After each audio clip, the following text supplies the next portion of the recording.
ulit mga kakuya, dito na po tayo sa reaksyon mga kakuya tungkol ni BBM at mga nagpaninira ni PRRD, no? At dito po mga BBM mga kakuya ay tumabagsak na naman mga kakuya, no? Dito po ay sa ating mga reaksyon mga kakuya, dito po ay ipakita po natin mga kakuya may hindi maganda mga kakuya. Higit pa yan ay bumaksak ang mga PNP mga kakuya, parang walang alam sa mundo mga kakuya. At dito po sa ating reaksyon ni Cons Ili mga kakuya. At dito po mga kakuya. Natin itong pambubudol, panibagong budol na magpinsan. Basahin po natin. Masyadong maaga naman para pabagsakin ninyong isang rehimen ng President Ferdinand R. Marcos. Teka muna. Unahin natin baka nakakalimot ka, Tamba. Okay?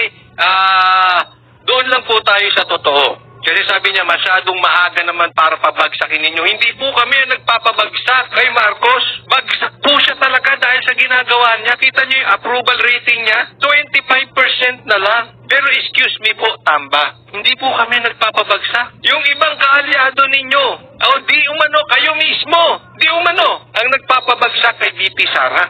Maayos yung unity team Anong ginawa ninyo? Ginar ninyo sa kamera si VP Sara. Bakit tinayaan ni Marcos? Tingnan nyo ang pagkakaiba ni PRRD tsaka dyan kay BBM. Si Lenny before, inawat ni PRRD yung impeachment kay Lenny. Si BBM, hinayaan. Kunwari, ayaw niya sa impeachment. Kunwari, wala siyang magawa. And yet, kauna-una ang pumirma sa impeachment si Sandro. Di ba?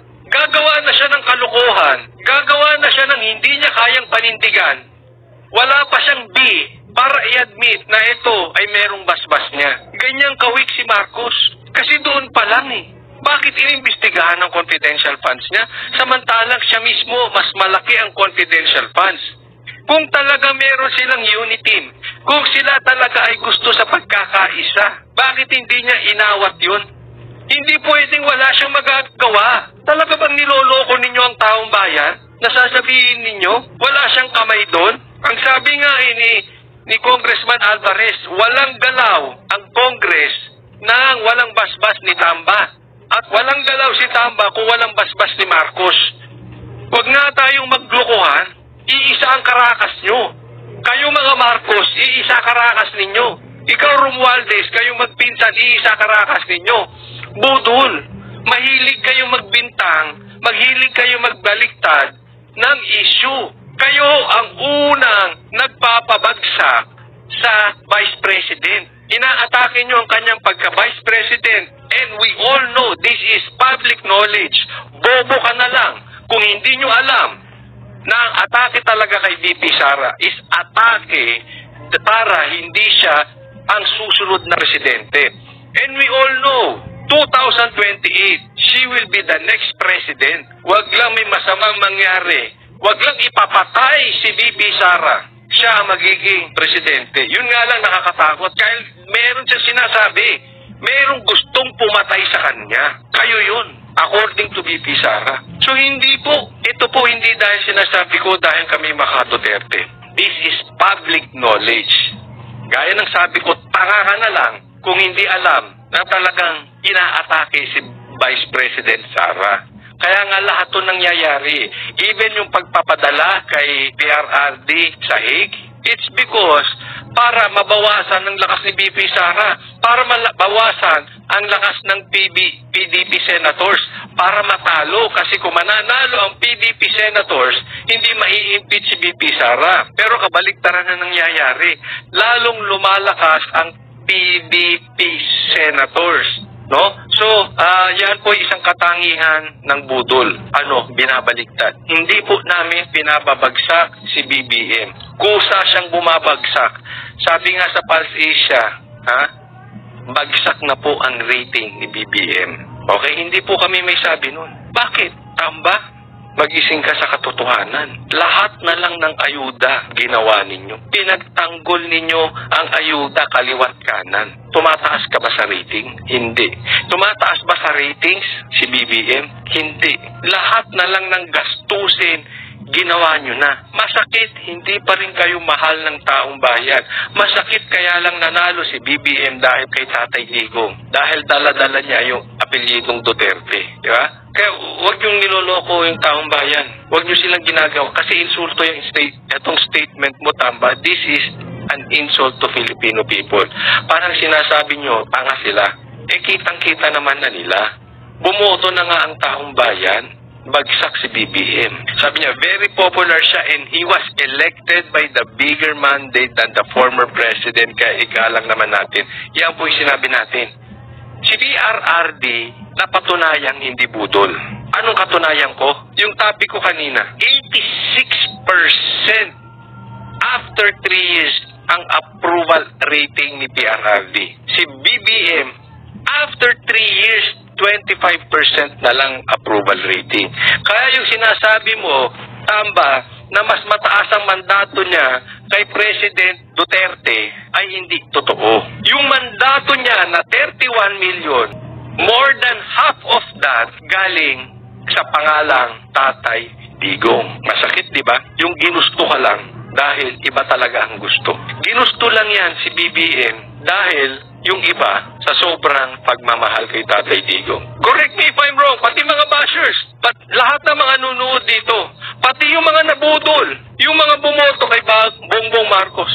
Sabihin nyo dito sa comment section, di ba? Kaya nyo naman binoto si BBM, kasi hindi kami nabudol, nakinig kami kay Tatay Digong. Kaya ngayon, nakikinig lang kami kay Tatay Digong, no more than, no less than Tatay Digong himself. Wala na. At ang sabi niya, vote straight PDP. Yun lang pinapaniwalaan namin. Hindi kami nabudol before. Bakit? Di ba? Karga lang nito yung pangalan ni Tatay Digong. Hindi ito mananalo. Malabo itong manalo. Kung tumuloy si VP Sarang presidente, hindi ito mananalo. Imposible. Yung survey na yon, katunayan. Nung lumabas yung totoong kademonyuhan, yung totoong kulay, yung totoong pagbubudol ni Marcos, yung bumoto sa kanya because of Tatay Digong lang, ayaw na sa kanya. So wag mong ipagmalaki na mas malaki ang mandato niya kay Tatay Digong. Maling-mali yun. Pero kung gusto mong puntahan yung argumentong yan, baka teka muna, baka nakakalimot ka.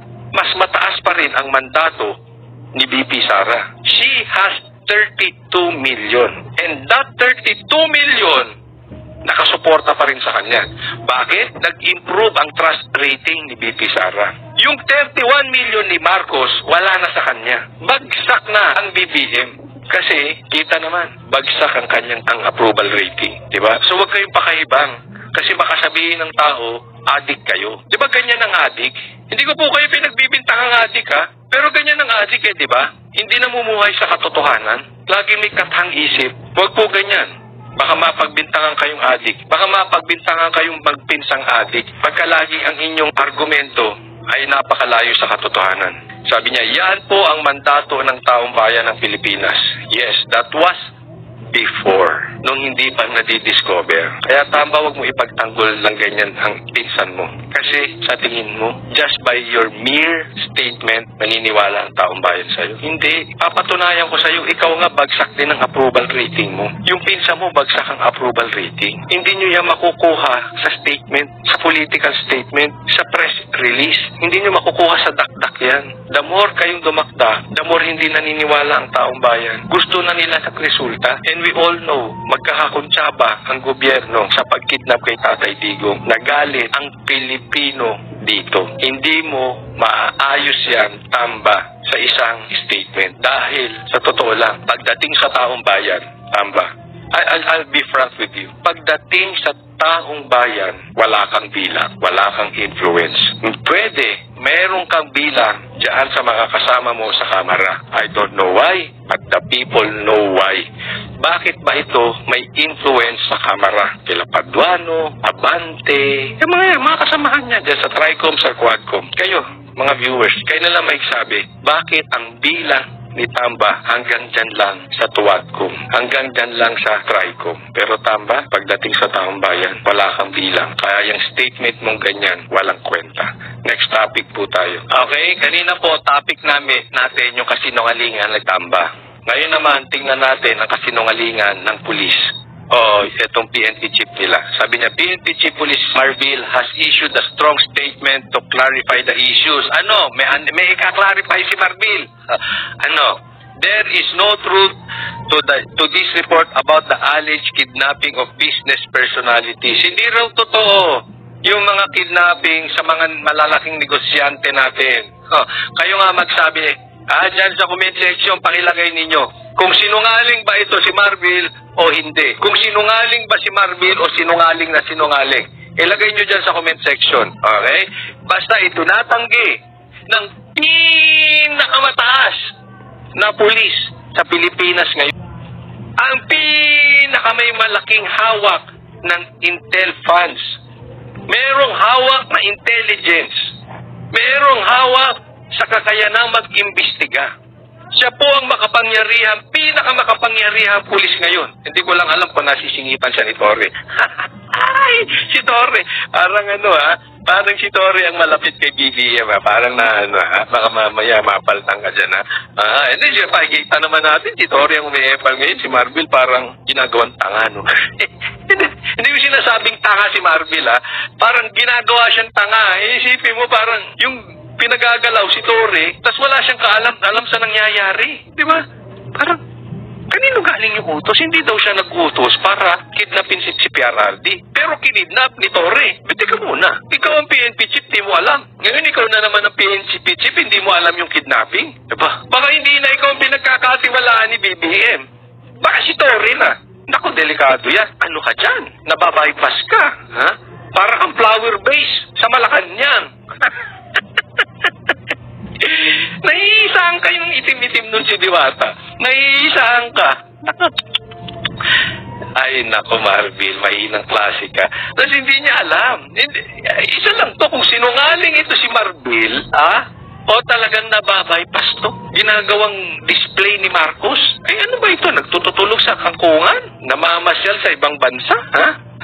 O talagang sadyang bobo? Isipin mo, harap-harapan ng kidnapping. Tapos sasabihin niya, wala. Para kasi Marcos, lutang ba kayo? Ano tinitik yung multivitamins? Ano sabi ni Marcos, wala daw pumasok pa rin sa KOJC?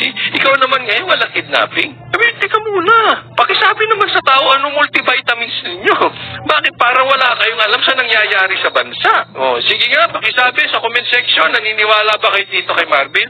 Sabi niya, such malicious disinformation will not be tolerated. Misinformation pa raw. At hindi mo ito tolerate. Sige, gusto kong pakita mo na hindi mo ito tolerate yan, Sige.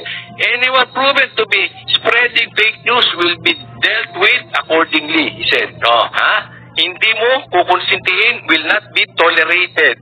Kakastiguhin ninyo. Ano sabi ng GMA? 3 suspect sa pagdukot at sa pagpaslang sa negosyanteng si Anson Q at sa kanyang driver na si Armani Pabilio, arestado na kahapon. GMA News. Sige nga, tingnan ko ang bill mo. Kung meron kang tapang, kastiguhin mo nga ang GMA. Kasi iba sinasabi ng GMA. Ang sinasabi ng GMA may kidnapping sa isang negosyante. Ikaw sinasabi mo walang kidnapping. Ito pa, breaking news. 3 suspect sa pagdukot at pagpaslang sa negosyanteng si Anson Q at sa kanya arestado ni Arov. Yan. Hello. Sige nga. Tingnan ko tapang mo. Arestuhin mo nga. Sige nga. Kastiguhin mo nga ang GMA. O ang tapang nyo hanggang vloggers lang. O ang tapang nyo hanggang doon sa mga kaalyado ni Tatay Digong. O ang tapang ninyo hanggang doon sa naniniwala kay Tatay Digong. Pero yung media nakakampi ni BBM, yung mga vloggers nakakampi ni BBM, hindi nyo kaya. Ayan lantaran Sino nagsasabi sa inyo ng GMA ng katotohanan? Kung ikaw ang tama, pakulong mo GMA. Huwag mong konsintihin. Ayun sabi mo Pero kung tama ang GMA, I think think you should apologize to the Filipino people dahil ginagawa niyong tanga ang mga Filipino. Sinasabi niyo ganyan. May mga kidnapping namang talagang nangyayari. Marbil, saan ka ba nakatira? Ano ba multivitamins mo? At hindi mo alam yan. Pambihira naman, no? Ikaw ang pinakamataas na pulis. Mas mataas ka kay Torre. Tapos ganyan ang asta mo.